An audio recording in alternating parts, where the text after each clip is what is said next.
ဒီအခြေခံစစ်တင်နန်းဆင်းတဲ့အချိန်မှာကျွန်တော်တော်တော်လေးပြောင်းလဲလိုက်နိုင်ပြီလို့ပြောလို့ရတယ်ဆိုတော့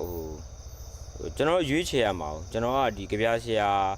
လို့ပြောရုံနဲ့မဟုတ်ပါဘူးကျွန်တော်အနေနဲ့ဒီလူခွင့်ရတက်ကြလို့ရှာသူတယောက်ဖြစ်တယ်လွတ်လပ်စွာထုတ်ဖော်ပြောဆိုခွင့်အရေးကိုတက်ကြွဆောင်ရွက်နေသူတယောက်လည်းဖြစ်ပါတယ်အဲ့ဒီအခြေအနေကနေမှတဆင့်စစ်တပ်ထဲမှာအထက်ကကြာလာတဲ့အမိန်ကိုဘာမှပြန်ပြောခွင့်မရှိဘဲနဲ့လက်ပါဆောင်ရတဲ့အခြေအနေကိုရောက်လာတာဟုတ်ဆိုတော့ကျွန်တော်လည်းနာခံခဲ့ရတဲ့ဟာတွေရှိတာပြီးတော့အခုကတော့ကျွန်တော်ကတော့အမိန်ပေးတဲ့သူဖြစ်သွားတာပေါ့နော်ဆိုတော့ကျွန်တော်မနာခံခဲ့ဘူးပဲနဲ့ကျွန်တော်အမိန်ပေးဖို့မဖြစ်နိုင်ဘူးအဲ့တော့စစ်သားဖြစ်မှပဲစစ်သားတွေကိုကိုချင်းစာနိုင်လိမ့်မယ်ဆိုတော့အဲ့လိုကိုချင်းစာတတ်မှပဲအုပ်ချုပ်တဲ့လူတယောက်ခေါင်းဆောင်ကောင်းတယောက်ဖြစ်မယ်လို့ကျွန်တော်ယုံကြည်တာဖြစ်ပါတယ်ဖြစ်တဲ့အခါမှာဒီ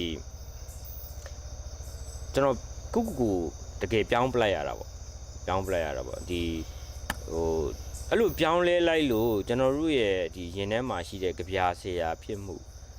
ကြပြတွေပေါ်မှာမျက်နှိုးတန်ဖိုးထားတာကြပြဖတ်တာကြပြရေးတာကြပြရွတ်တဲ့ဟာတွေကရုပ်ရော့သွားစရာအကြောင်းတော့မရှိဘူးတစ်ဖက်မှာကျွန်တော်လူခွင့်နဲ့ပတ်သက်ပြီးတော့လေးစားတန်ဖိုးထားတဲ့ဟာတွေကဒီဆန်တန်ဖိုးတွေကကျွန်တော်တို့ရင်တစ်ဖက်ထဲမှာအမြဲတမ်းကိန်းအောင်နေပြီးသားဖြစ်တယ်ဒီဟာတွေနဲ့စစ်သားဖြစ်မှုကြောင့်ဒီဟာတွေကိုဘေးဖယ်ထုတ်လိုက်စရာမရှိပါဘူးစစ်သားဖြစ်မှုကတက်ဖြစ်ပြီးတော့ကျန်တဲ့ဆန်တန်ဖိုးတွေကလည်းကျွန်တော်တို့နှလုံးသားထဲမှာအမြဲတမ်းရှိနေတယ်ဆိုတာကျွန်တော်ပြောချင်တယ်ပေါ့နော်။ဘာလို့လဲဆိုတော့ဒါပေမဲ့ဒီစစ်သားဖြစ်နေတဲ့အချိန်မှာစစ်တပ်အုပ်ချုပ်ရေးပေါ့နော်ဒီတက်တွင်းအုပ်ချုပ်ရေးပေါ့နော်တက်တွင်းမှာဒီစစ်သားတွေအုပ်ချုပ်ရတာဟိုတက်တွင်းအုပ်ချုပ်ရေးမှာတော့ကျွန်တော်တို့ကကြပြဆရာလိုလှုပ်လို့တော့မရဘူးပေါ့ဗျာဒီထက်ပိုပြီးတော့ပြက်သားမထန်နဲ့အာမနာတန်ကင်တွေရတဲ့ဟာတွေရှိတယ်ကျွန်တော်ပြောလို့ပဲကိုရိုင်းလေးရှိရနေဥဆောင်ပြရတယ်လို့ကျွန်တော်ပြောတယ်နောက်မှာပါမလာတဲ့လူတွေလည်းအတင်းပါလာအောင်ပြောရတာတွေရှိတယ်တချို့ပြစ်မှုတွေရှိတယ်ဆိုရင်ပြင်းပြင်းထန်ထန်ကင်တွေအေးအေးယူရတာရှိတယ်ဆိုတော့ကြပြဆရာတယောက်အနေနဲ့ဆိုအဲ့ဒါကြီးလုပ်ဖို့ခက်တယ်ပေါ့ဒါပေမဲ့စစ်သားအနေနဲ့ကတော့အခုချိန်မှာကတော့မင်းဘာရွေးချယ်မလဲဆိုတော့ကျွန်တော်ကဒီတက်မှာတာဝန်ယူထားတဲ့သူတယောက်လည်းဖြစ်တယ်ဒီထက်ပိုပြီးတော့တက်ကိုကြီးထွားအောင်လည်းလုပ်ဖို့အတွက်ရည်မှန်းချက်လည်းရှိတဲ့အတွက်ကျွန်တော်အခုစစ်သားအနေနဲ့ပဲအဓိကခံယူရပေါ့နော်ဒါပေမဲ့ဗျာ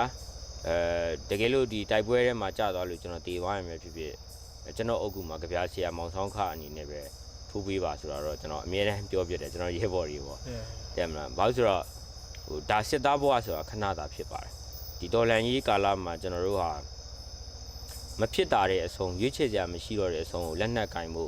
စဉ်းစားပြီးတော့စစ်သားဖြစ်လာတာဖြစ်တယ်ဒါဟာယာယီခိုက်တန့်တာလေးဖြစ်တယ်ဒါပေမဲ့ကြပြဆရာဖြစ်မှုကတော့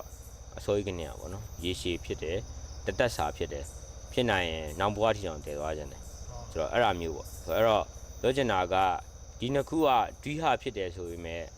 ပြက်တရွေးချယ်ရတဲ့အခါမှာကျွန်တော်ရွေးချယ်လိုက်နိုင်တာကကျွန်တော်တို့ကောင်းတာပေါ့နော်ဒါပေမဲ့အဲ့လိုမျိုးစစ်သားဖြစ်သွားပြီးတော့မင်းကြပြတွေမရေးနိုင်တော့ဘူးလားဆိုတော့မဟုတ်ပါဘူးအလုံများလို့မရေးနိုင်တာတော့ရှိလိမ့်မယ်ဒါပေမဲ့ကျွန်တော်စိတ်ထဲမှာကြပြနဲ့ပတ်သက်တဲ့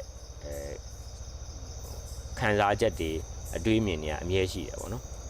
တခုခံစားလိုက်ပြီးဆိုတာနဲ့ကြပြရေးခြင်းနဲ့စိတ်ရှိတဲ့ခါမှာကျွန်တော်ချရေးပြတာပေါ့အဲ့လိုပါဟုတ်